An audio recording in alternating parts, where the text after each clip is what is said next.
Well, dear students, myself Dr. Ashish Garg, Associate Professor in Chemistry, SET, R.N. Ruia, Government College, Ramgarh Shekhawati, district Sikar, Rajasthan. बच्चों, BSc part first में first paper inorganic chemistry, इसमें हमने unit start की हुई है covalent bond, और covalent bond के अंदर हम हाइब्रिडाइजेशन टॉपिक का अध्ययन कर रहे थे पिछले पार्ट 9th के अंदर, and this is the part 10th। मैंने 9th पार्ट में संकरण के बारे में बताया था और हमने विभिन्न प्रकार के संकरण sp3, sp2 एंड sp के बारे में पढ़ा, उनके एग्जांपल्स को हमने पढ़ा। यहां बच्चों इस पार्ट के अंदर हम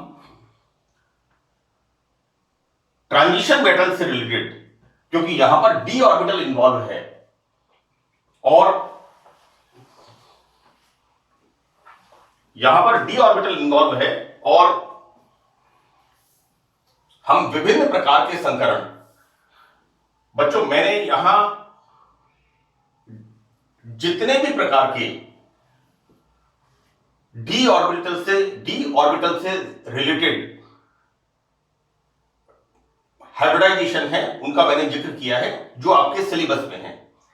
वैसे तो मैं आपको बता दूं बच्चों कि ये इतना ब्रॉड स्पेक्ट्रम केमिस्ट्री है, इतना बड़ी केमिस्ट्री है कि इसकी एक बुक पूरी कोऑर्डिनेशन केमिस्ट्री की और हाइब्रिडाइजेशन की है, लेकिन आपके क्लास के सिलेबस के अनुसार मैं उतना ही टॉपिक यहां पर कवर कर रहा हूं। बच्चों, टाइप ऑफ हाइब्रिडाइजेशन में यहां पर involving transition elements, D block elements. See this is the DsP2 number 1। यहां बच्चों दो तरह से लिखा है, DsP3 एंड sp3d2, राइट।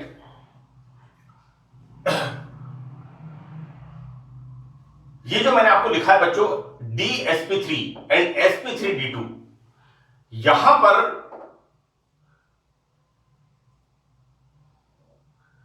पर बच्चों देखिए मैंने दो पार्ट लिखे हैं इस जगह पर, लाइक दिस। यहां पर बच्चों देखिए कि DsP3 एंड sp3d2, इसको मैंने क्लैरिफाई किया है। वैसे 12th क्लास के अंदर कोऑर्डिनेशन केमिस्ट्री में, क्योंकि देखो बच्चों एक्चुअली ये सिलेबस आपका 13th क्लास का 12th क्लास के सिलेबस को बेस करके हम आगे चलते हैं। जैसे जैसे आप आगे की क्लासेस में पढ़ते हो तो सिलेबस का एक्सपेंशन होता जाता है, राइट। यहां पर डी पहले लिखा हुआ है, यहां पर डी बाद में लिखा हुआ है। बच्चों इसका मतलब है n-d, मतलब अंदर वाले डी कक्षक। जब बॉन्ड बनाने में आंतरिक डी कक्षक काम में आते हैं, और यहां पर sp3d, इसका मतलब है जब बॉन्ड बनाने में बाहरी डी कक्षक काम में आते हैं। बच्चों इसको मैंने यहां पर लिखा है कि जब संकरण में n-1d कक्षक भाग लेते हैं तो DsP3, और जब nd कक्षक भाग लेते हैं that is sp3d2, right? Outer d orbitals when taking participate in the hybridization, then the hybridization is sp3d, while when inner d orbitals, that is n-1d, बच्चों these are the nd, है ना। मैं आपको इसमें right I show you example. मैं मोटा मोटा आपको इसको समझा देता हूं बच्चों कि देखो यहां पर 3D कक्षक पार्टिसिपेट कर रहे हैं, right, and the hybridization is DsP2 n-1d। बच्चों निकल n बराबर 4 4th पीरियड का एलिमेंट है ना। तो यहां पर डी ऑर्बिटल्स कौन से हैं? n-1d, तो इनर डी ऑर्बिटल्स। अब हम ये मैं आपको एक ओवरऑल बता रहा हूं कि बच्चे समझ नहीं पाते कि सर ये DsP3 लिख दिया, एक आपने sp3d समझा दिया, व्हाट इट मीन। इसका मतलब यहां पर यह है कि DsP3 यानी जब हाइब्रिडाइजेशन में आंतरिक कक्षक N-1D पार्टिसिपेट करते हैं, then this hybridization is DsP2, right. And the same way यहां पर जब बाहरी कक्षक पार्टिसिपेट करते हैं, बेटा इसको समझना पड़ेगा, this is the atomic number 16, this is the atomic number 28। Hope you understand, क्योंकि अगर आपको ज्यादा डिटेल में देखना हो, मैंने बीएससी पार्ट सेकंड में कोऑर्डिनेशन केमिस्ट्री और कोऑर्डिनेशन केमिस्ट्री के अंदर मैंने कुछ एग्जांपल्स डाले हैं कोवेलेंट बॉन्ड थ्योरी के, जिनके अंदर इनको हम बच्चों कहते हैं inner orbital complexes, and these are the outer orbital complexes. When outer d orbitals taking part in the hybridization, right? So this type of hybridization is called sp3d2 or sp3d2 और sp3d। तो मैं आपको यहां पर ये चीज clear करना चाह रहा हूं कि ये दोनों टाइप ऑफ हाइब्रिडाइजेशन, राइट। तीसरा प्रकार का हम बच्चों यहां पर देखते हैं sp3d2 एंड sp3d3। यहां पर number of d orbitals take part in the hybridization, right. तो उसके हिसाब से हम यहां पर संकरण का प्रकार निर्धारित करते हैं। बच्चों मैं आपको इसको और डिटेल में आगे थोड़ा एक्सप्लेन करता हूं। यहां पर d ऑर्बिटल्स 5 प्रकार के होते हैं। सबसे इंपॉर्टेंट चीज है, क्योंकि मैंने ये देखा है कि करीब 35% स्टूडेंट्स को डी ऑर्बिटल्स के बारे में नहीं पता, क्योंकि आजकल जो एक ये पास बुक्स और 1 वीक सीरीज, तो बच्चों ने किताबें पढ़ना बंद कर दिया है। उन्हें क्वेश्चंस चाहिए, उन्हें क्वेश्चंस पे निशान चाहिए। लेकिन केमिस्ट्री के अंदर मैं हमेशा एक बात कहता हूं कि बेटा 10 क्वेश्चन या 15 क्वेश्चन याद करने से काम नहीं चलेगा जब तक आप कंसेप्ट नहीं याद करोगे। तो यहां सबसे इंपॉर्टेंट चीज है और बड़ा आसान है भाई, हमें पता है कि डी ऑर्बिटल्स 5 तरह के होते हैं, dxy, dxz, dyz, dx2y2 and dz2। यहां पर इन ऑर्बिटल्स की किस तरह की स्ट्रक्चर है, इस बात को हमें समझना है। तो बच्चों यहां पर, राइट, देखो बेटा ये 3 ऑर्बिटल्स हैं, 1 2 3। ये 3 ऑर्बिटल्स हम देखो बेटा एक्सिस देखते हैं, X Y, X Z, Y Z. यहां पर ये तीनों कक्षक इन बिटवीन द एक्सिस, यहां पर ये तीनों कक्षक इन बिटवीन द एक्सिस। अब बच्चों चौथे प्रकार का डी कक्षक कौन सा है, D X square Y square, right. This is the upon the axis. इस बात का आपको बहुत ध्यान रखना है, राइट। और डी जेड स्क्वायर इस तरह का इसका शेप होता है, and this is also upon the axis, on the Z axis, right. Crystal field theory CFT ये भी आपने पढ़ा है 12th क्लास में, और क्रिस्टल फील्ड थ्योरी में हम ये पढ़ते हैं कि डी कक्षकों का विभाजन हो जाता है, और विभाजन 2 प्रकार से होता है, एक होता है T2G और दूसरा होता है EG, राइट। मैं क्रिस्टल फील्ड थ्योरी की बात नहीं करूंगा, मैं सिर्फ आपको एक रेफरेंस के पॉइंट ऑफ व्यू से बता रहा हूं। तो डी कक्षक सबसे इंपॉर्टेंट है, ये आपको इनके स्ट्रक्चर्स आपको पता होने चाहिए, क्योंकि डी कक्षकों के स्ट्रक्चर से इन कॉम्प्लेक्सेस की, इन यौगिकों की ज्योमेट्री डिसाइड होती है, ज्यामिति, शेप ऑफ द मॉलिक्यूल क्या होगा। हम बच्चों यहां पर पहला एग्जांपल DsP2 हाइब्रिडाइजेशन। तो जैसा मैंने आपको बताया है, सबसे पहले first point what we write कि इस संकरण में एक D, एक S और 2 P कक्षक भाग लेते हैं।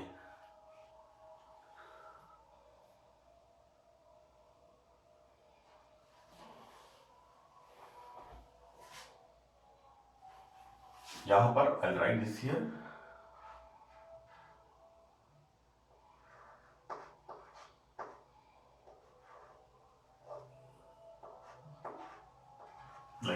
दिस इज द, इस संकरण में एक S, दो P और एक D कक्षक भाग लेते हैं।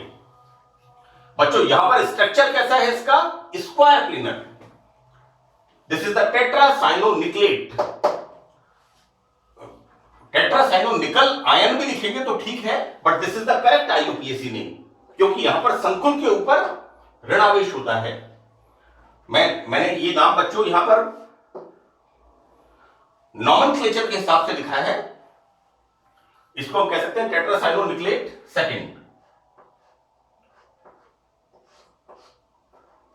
टेट्रासाइनोनिकलेट सेकंड, क्योंकि यहां पर निकल की ऑक्सीडेशन स्टेट है +2, राइट। बुक के अंदर आपकी लिखा हुआ है टेट्रासाइनोनिकल सेकंड, वो भी ठीक है, लेकिन ये करेक्ट IUPAC नाम इसका है। एनीवे, हम देखते हैं बच्चों, एक S, दो P और एक D कक्षक, इसका स्ट्रक्चर कैसा होता है? Square planar, right. ये बच्चों मैंने इसको स्पेसिफाई किया है कि इसमें एक S, दो P कौन कौन से काम आते हैं इसमें? That is PX and PY। वह एक D कक्षक कौन सा काम आता है? DX2 Y2, बच्चों ये वाला। और ये कक्षक D कक्षक इस संकरण की, इस हाइब्रिडाइजेशन की ज्योमेट्री को डिसाइड करता है। ये एक बेटा लेआउट मैंने बनाया है। This is the D orbital. हम जैसा देख रहे हैं DsP2, this is the D orbital, so that this is the structure of DX2 Y2। इसको मैंने यहां लिखा है। S ऑर्बिटल आपको पता है राउंड शेप होता है, गोलाकार होता है, plus this is the X, you know this is the X axis and this is the Y axis, so that यहां पर इन चारों ऑर्बिटल्स को मिलाकर के जो रिजल्टेंट स्ट्रक्चर मिलेगा वो मिलेगा इस तरह का। यहां पर चार ये कक्षक बनते हैं DsP2 ऑर्बिटल्स, और इनके साथ ये साइनाइड, जैसे मैंने लिखा है बच्चों, Cn इज द लिगेंड। ये हम किसकी बात कर रहे हैं? संकुल यौगिकों की। DsP2 हाइब्रिडाइजेशन हम एक्सप्लेन कर रहे हैं कॉम्प्लेक्स कंपाउंड्स के अंदर। तो बच्चों यहां पर this is the example NiCN4 2-, right. जब कॉम्प्लेक्स के ऊपर नेगेटिव चार्ज होता है तो हम मेटल के नाम के पीछे ATE लगा देते हैं। Chromate, argentate, cobaltate, ferrate, this is the nickelate, है ना। तो बच्चों I write here tetracyanonickelate second complex. Nickel का एटॉमिक नंबर 28। हम इलेक्ट्रॉनिक कॉन्फ़िगरेशन क्या लिखते हैं? 1s2 2s2 2p6 3s2 3p6, now 3d8 and 4s2। बच्चों 4s2 का मतलब कैल्शियम, 4s1 पोटेशियम, और यहां पर आर्गन। इलेक्ट्रॉनिक कॉन्फ़िगरेशन मैं समझता हूं कि आपको पता होगा, पता होना चाहिए, right. This is the electronic configuration. जैसा कि मैंने आपको बताया कि संकरण में इन ऑर्बिटल्स का कोई रोल नहीं होता, सिर्फ वैलेंस शेल के इलेक्ट्रॉन्स संकरण में भाग लेते हैं। तो बच्चों Ni2+, राइट, निकल 2+ का मतलब हो गया कि निकल में ये electron, this is wrong, this is 0।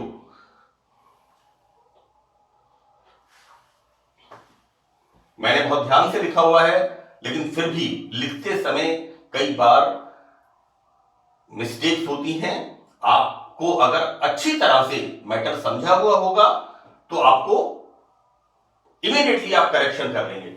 तो बच्चों यहां पर Ni2+, सो दैट Ni2+ का मतलब 1s2 2s2 2p6 3s2 3p6 3d8 and 4s0, right.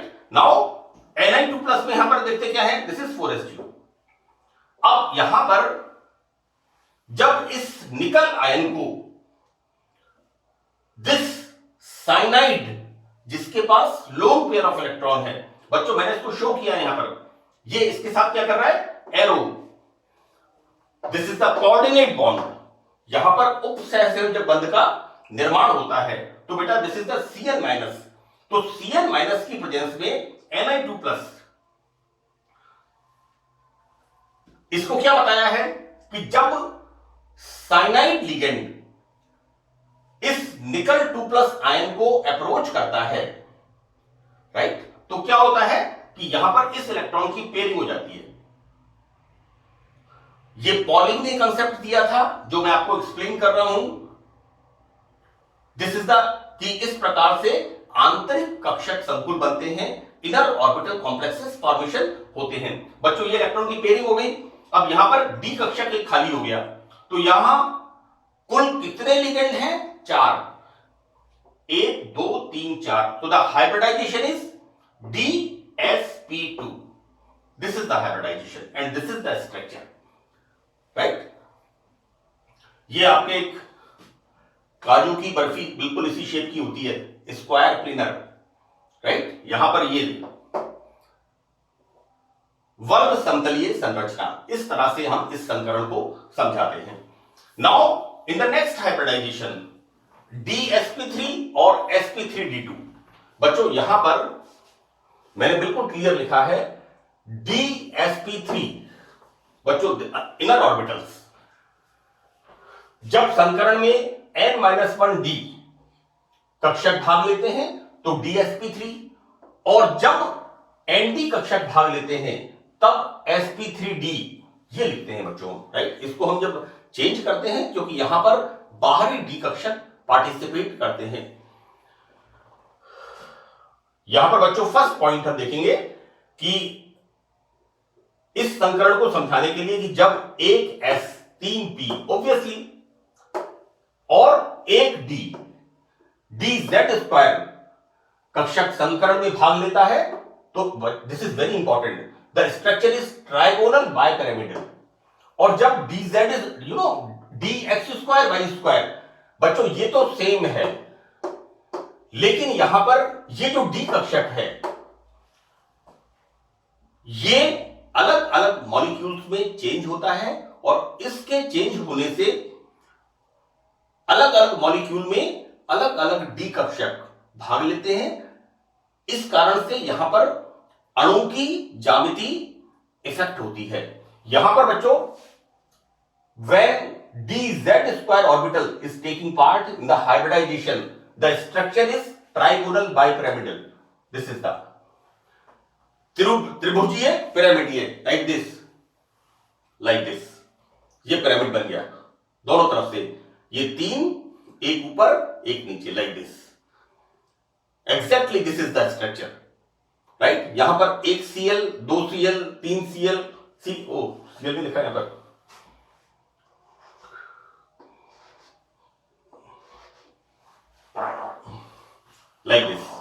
like this is the trigonal bipyramidal, right। अब जब एक S 3p और एक D कौन सा है बच्चों यहां पर, dx²y² कक्षक संकरण में भाग लेते हैं, then the structure is like this,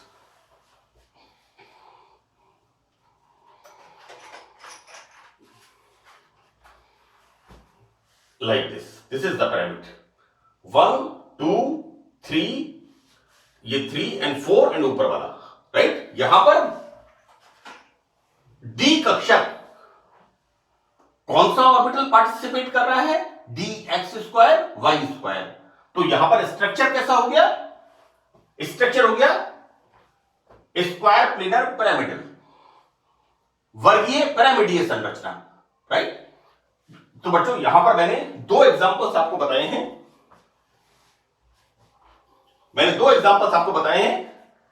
एक एग्जांपल यहां पर है, this is the example of PCl5,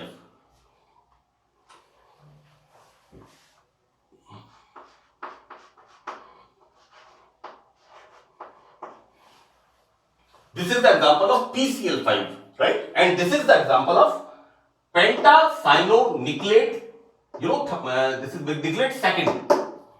बेटा ऐसा है, ये होगा -5 होगा, ये +2 है, इसलिए इसके ऊपर चार्ज आ गया -3, राइट। यहां पर मैंने दोनों जगह स्पेसिफाई किया है कि इसके अंदर this structure is trigonal bipyramidal, ऊपर नीचे बच्चों, लाइक दिस,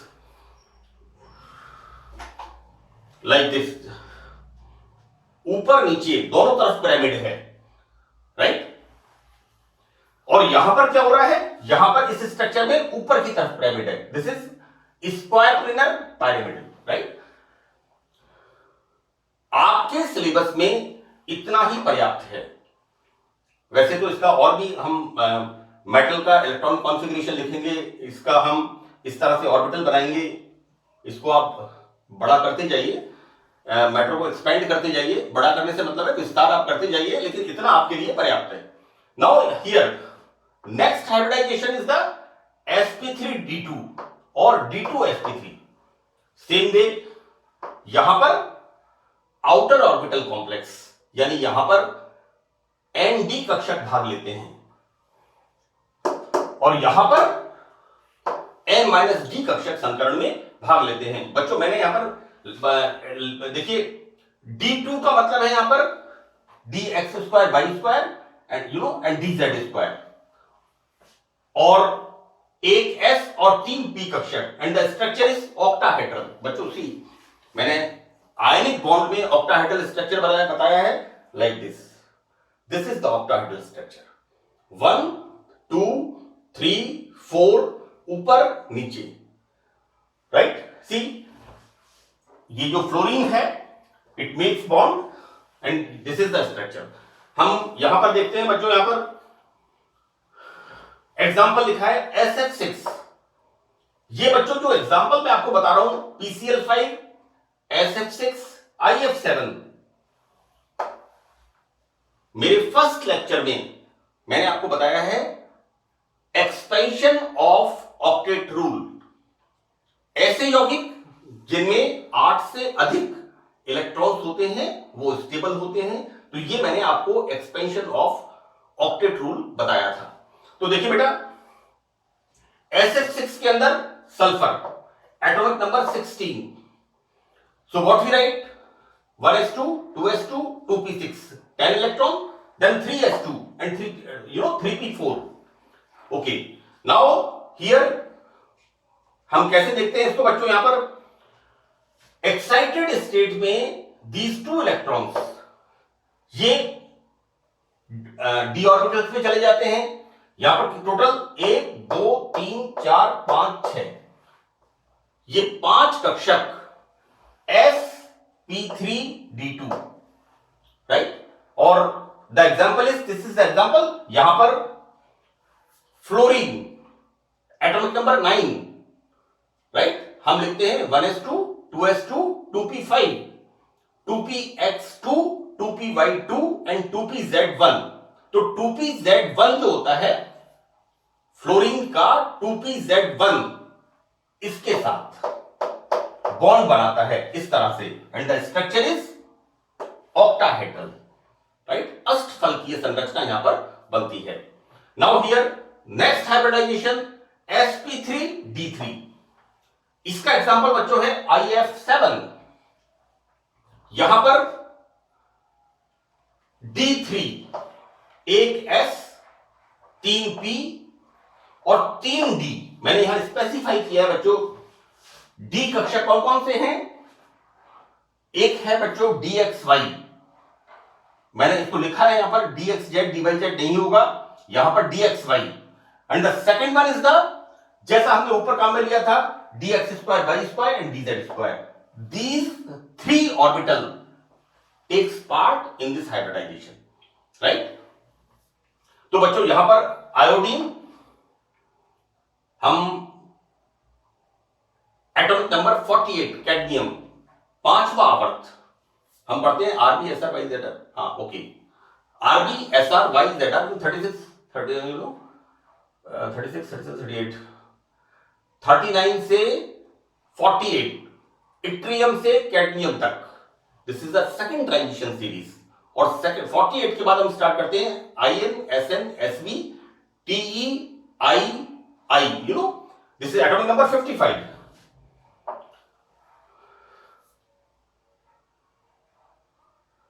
क्योंकि जीनोम का एटॉमिक नंबर है 56।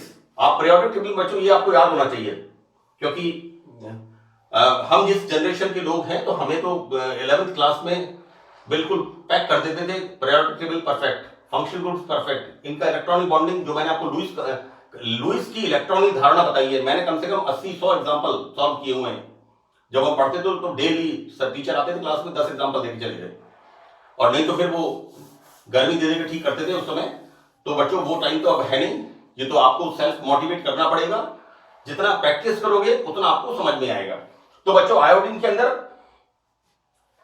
You know this is the, मैंने ऑर्बिटल्स नहीं लिखे एनीवे, ठीक है, यहां S2 and you know P5 बच्चों, I write here this is हमारा 5वां आवर्त होता है 5S and this is the 5P and these are the 4D।